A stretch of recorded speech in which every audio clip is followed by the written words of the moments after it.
Hello friends, नमस्कार and welcome to my channel. दोस्तों, आज का ये वीडियो हमारा बहुत ही खास होने वाला है, जिसका विषय है how to close SBI demat and trading account. दोस्तों, जैसा कि आप जानते हैं, आजकल सभी ब्रोकर्स अपने अकाउंट को ऑनलाइन ओपन करने की फैसिलिटी दे रहे हैं।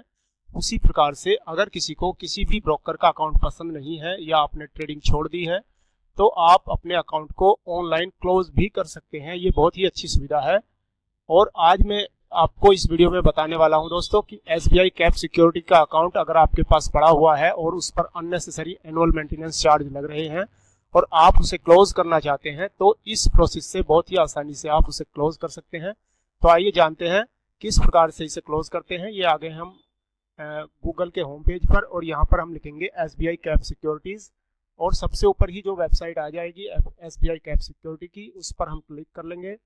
क्लिक करने के बाद दोस्तों आपके सामने ये इंटरफेस ओपन हो जाएगा और यहाँ पर हम ये लॉगिन का बटन क्लिक करेंगे, राइट अपर कॉर्नर पर जो दिया हुआ है।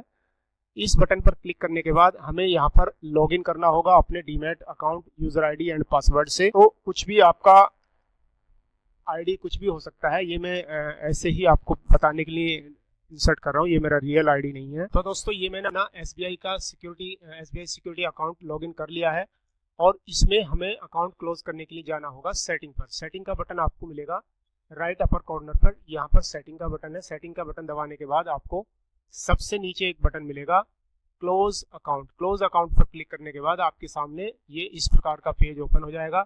यहाँ पर आपका क्लाइंट कोड लिखा होगा, यहाँ पर आपका जो पैन नंबर लिखा होगा और इसमें नेक्स्ट जो बटन है, इसमें ड्रॉप डाउन मेन्यू में आपको रीजन लिखना होगा कि आप किस लिए इसको क्लोज करना चाहते हैं। तो आप कुछ भी इसमें रीजन डाल सकते हैं, जैसे अगर नहीं डालना चाहते हैं तो अदर लिख सकते हैं। फिलहाल मैं इसमें ब्रोकरेज चार्जेस का कर देता हूं, ब्रोकरेज चार्जेस की वजह से मैं इसको क्लोज करना चाहता हूं। इसको अब मैं प्रोसीड के बटन दबाऊंगा और प्रोसीड का बटन दबाने के बाद आपके सामने ये ये पेज ओपन हो जाएगा, जिसमें आपको जरूरत पड़ेगी सीएमआर कॉपी की, यानी क्लाइंट मास्टर रिपोर्ट। एक कॉपी होती है जो जरूरत पड़ती है उन लोगों को जिनके डीमैट अकाउंट में कुछ पहले से कुछ शेयर्स पड़े हुए हैं, तो वो पहले आपको उसमें ट्रांसफर करने होंगे।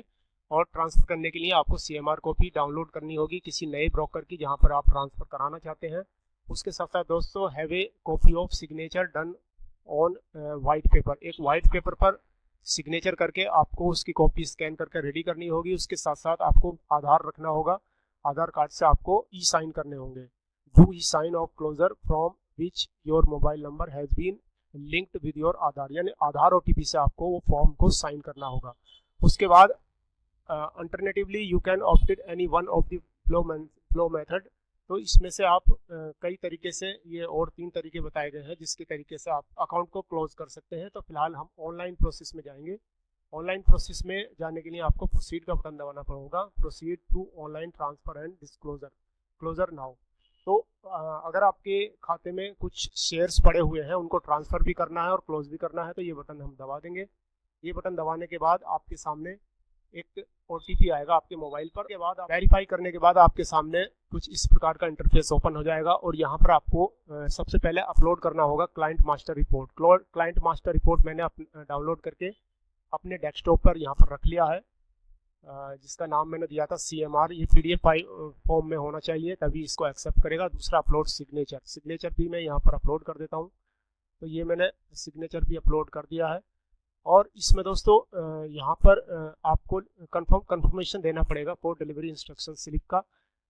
I confirm that I have destroyed, यानी आपने डिस्ट्रॉय कर दिया है या फेंक दिया है या मिसप्लेस हो गया है या सरेंडर कर दिया है या कोई दूसरा रीजन है। Unutilised delivery instruction slip. Delivery instruction slip होता है दोस्तों, जब हम अकाउंट ओपन करते हैं तो हमें एक फिजिकली डिलीवरी शेयर्स के लिए एक स्लिप दी जाती है। जिस प्रकार से चेकबुक काम करती है बैंकों में, उसी प्रकार से डीमैट अकाउंट में जो है ये स्लिप काम करती है। तो फिलहाल मैं इसमें लिख देता हूँ कि एडजस्टेड या फिर मिसप्लेस्ड, या तो वो पूरी खत्म हो गई है या कहीं मिसप्लेस हो गई है, जो भी हमें कॉपी प्रोवाइड की थी, या हमने डिस्ट्रॉय कर दी है। तो ये सब रीजन हम लिख देंगे और लिखने के बाद I declare that confirm all transactions in my demat account are true and authenticated। तो आप प्रोसीड टू ई साइन पर क्लिक कर देंगे। यहाँ पर दोस्तों मैंने सिग्नेचर जेपीजी में इसमें एंटर कर दिया है, जो कि जेपीजी में नहीं होना चाहिए था, उसको पीडीएफ में। तो ये मेरे पीडीएफ में सिग्नेचर यहाँ पर दिया हुआ है, मैं इसको सिलेक्ट कर लेता हूँ और ये पीडीएफ सिग्नेचर मेरा अपलोड हो गया है। उसके बाद मैं इसको प्रोसीड का बटन दबाऊंगा, proceed to e sign. Proceed to e sign करने के बाद वेट कीजिए। तो ये आपको ई साइन करने के लिए प्रोटीन एक वेब पेज ओपन हो जाएगा। यहाँ पर आपको ये जो डिक्लेरेशन है इसको क्लिक कर देना है और यहाँ पर अपना आधार आईडी, आधार नंबर मेंशन करने के बाद आपको सेंड ओटीपी का बटन दबा देना है और इस प्रकार से आधार ओटीपी आपके मोबाइल नंबर पर भेज दिया जाएगा। आधार ओटीपी मुझे मेरे मोबाइल नंबर पर मिल गया है और यहाँ पर फिल करने के बाद आगे की कार्रवाई करते हैं। ओटीपी को वेरीफाई करना होगा, वेरीफाई करने के बाद थोड़ा वेट करना होगा और इस प्रकार से आपका ओटीपी वेरीफाइड सक्सेसफुली का मैसेज यहाँ पर मिल चुका है और you have successfully submitted holding transfer and account closure request for your trading and demat account with SBI security. It will be proceeds within 3 working days. तो 3 दिन के अंदर ये अकाउंट क्लोज हो जाएगा मेरा। इसी प्रकार से अगर आपको भी करना है तो आप भी कर सकते हो। दोस्तों आशा करता हूँ ये वीडियो आपको अच्छा लगा होगा। अगर अच्छा लगा तो वीडियो को लाइक और शेयर कर दें ताकि जो आपके दोस्त इस तरह से ऑनलाइन अपना अकाउंट क्लोज करना चाहते हैं कर सकें। धन्यवाद। Thanks for watching.